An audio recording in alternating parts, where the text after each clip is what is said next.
So there's this episode of The West Wing where one of the there's this episode where one of the characters, Josh, spends the entire episode in a therapy session as he's being treated and he's working through his post-traumatic stress disorder.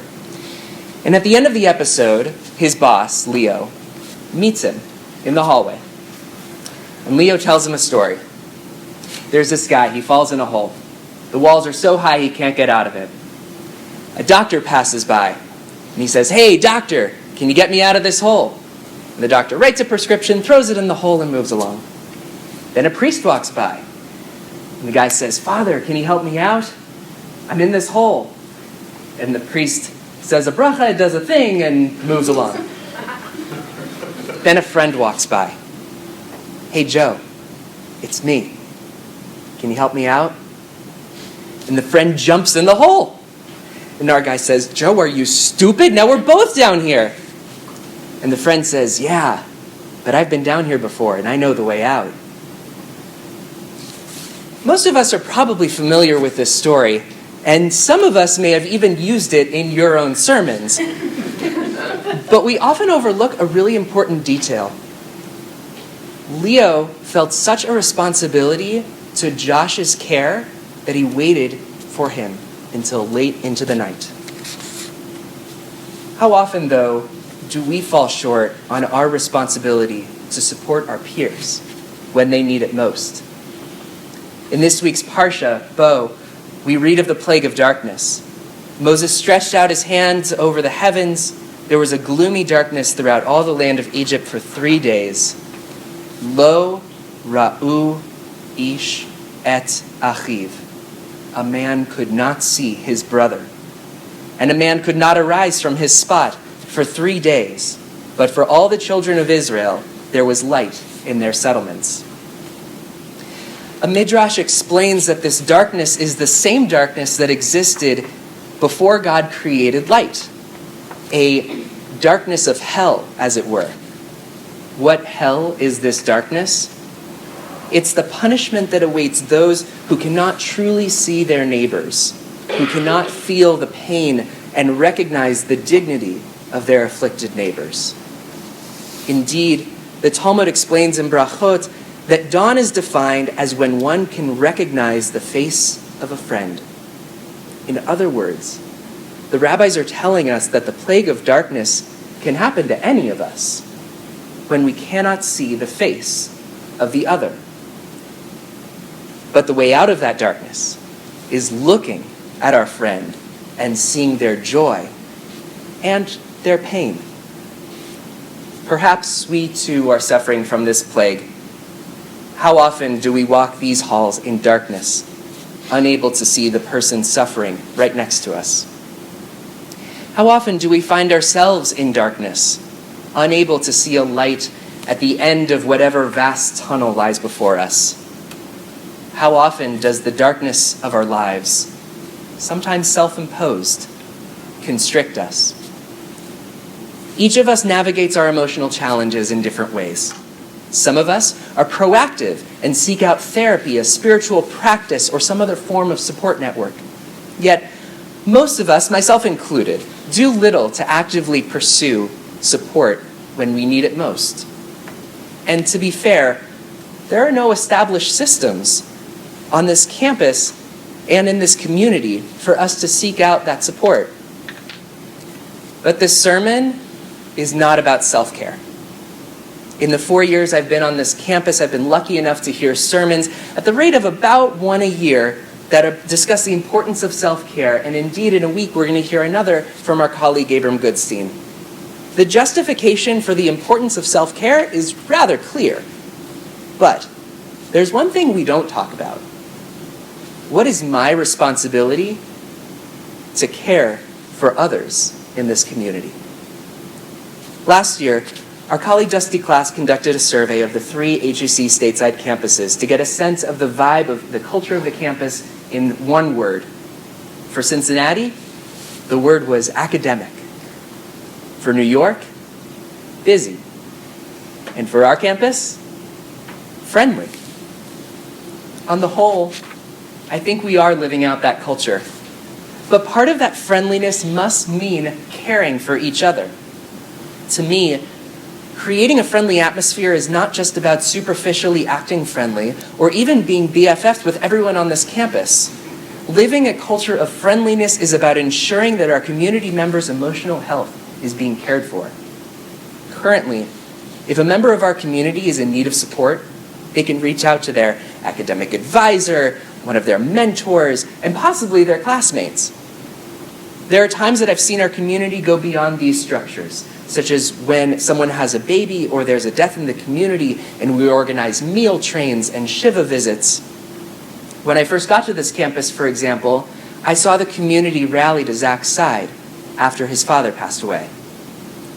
But for the things for which there is no usual communal response, such as a relationship crisis, the failing health of a family member, or just a higher than usual level of workload stress, we don't have the equivalent of a button on Facebook where we can check in and acknowledge, I'm okay, or even, I'm not okay.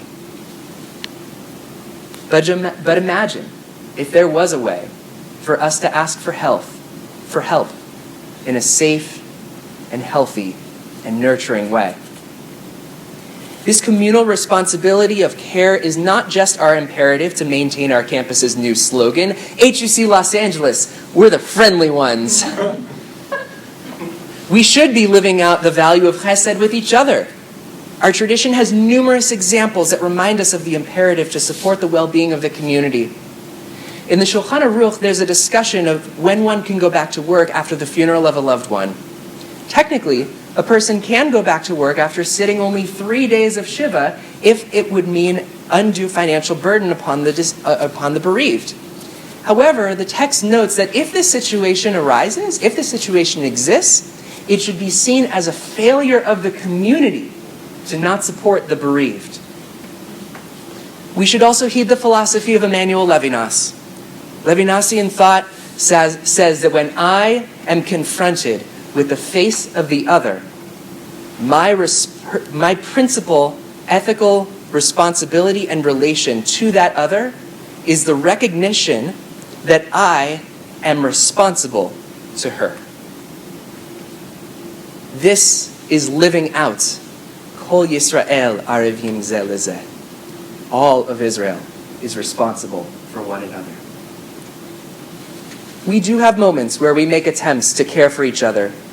When we go around the room and ask for names for Mishaberach Lecholim or Kaddish Yatom, we are engaging in caring behavior. But what kind of follow-up do we do? How often do we acknowledge that someone else in the room, maybe even the person sitting right next to you, said one of those names before one of those blessings? And how often do we ask about the loved one or how they're dealing with their situation? Maybe we don't follow up because it's hard. Maybe we don't connect with the person sitting next to us because we know it's going to be a long conversation and we really have to get to that next thing. Maybe we don't pay attention to the name said aloud because of fear. Fear that it will bring up something difficult in ourselves. Fear of not saying the right thing. Or maybe just a fear of being vulnerable. In the bigger picture of our campus culture, there are some structural things that we can do. Hakesher, our student group, will be looking at this issue at its next meeting to brainstorm ideas for how we can be there to support each other emotionally, both in times of crisis and otherwise. I encourage you to be a part of that process, as that will be the best place for us to make an institutional and a cultural shift. I would also like to propose 3 examples of how we can take on this communal responsibility of care. 1, I am acutely aware of the need for us to have a nursing room. It is important for our institution and our space to reflect our values. But when that space is not being used for nursing, I would like to suggest that it be used as an emotional safe space where peers can be present for each other and even pastor to each other. 2, one day as I was walking to my car, I asked a classmate how he was. We had maybe a 30-second conversation and we went in our separate ways. That classmate came up to me later and expressed immense gratitude for asking such a simple question with true sincerity. We can do that for each other. The 15-second difference between being fully present for someone and may not make a difference in your arrival to your next thing, but it could radically transform that person's day. 3, our schedules are crazy. We have responsibilities of work that extend far beyond the classroom. But our time on this physical campus should not be monopolized by work. To that end, I would like to suggest the creation of small groups, no bigger than 4 or 5 people, that can meet periodically to help each other process emotional challenges as they come up. As Levinas taught, the first step in lifting the darkness is being confronted with the face. Each group would have a peer facilitator, but the role of facilitator could change depending on who needs that support, and realistically, it could change within the confines of one particular meeting. Sometimes, all we really need to do is to talk it out with someone who can just help us talk it out. Not only will these groups support our individual and communal emotional health, it will also help us practice the sacred work that we will do when we leave these halls, provide pastoral care to our communities. Look, admittedly, structural changes are the easiest for us to make. Changing our campus's culture will be far more challenging. And I know the responsibility of caring for our neighbors is difficult and complicated. I often fail to follow up with good friends who say a name during Mishaberach Lecholim, nonetheless the broader group of peers within my circle of concern. I tried, and I failed, to start a post-CPE support group this fall. But these difficulties should not dissuade us from trying to lift the darkness of seeing each other's face. The unfortunate reality is that our community will suffer plagues. Our hearts will be heavy and hardened. And there will be times that each of us will be shrouded in darkness.